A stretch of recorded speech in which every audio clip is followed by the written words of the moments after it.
अस्सलाम वालेकुम रहमतुल्लाहि व बरकातुहू।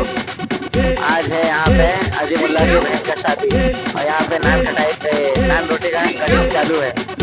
सब जोरों जोरों से काम चल रहे हैं। बारातियों के नाश्ते का इंतजाम चालू है और जितने ही बाराते आएंगे पहले नाश्ते में टूटेंगे, फिर बकरी के गोश्त में टूटेंगे। आजा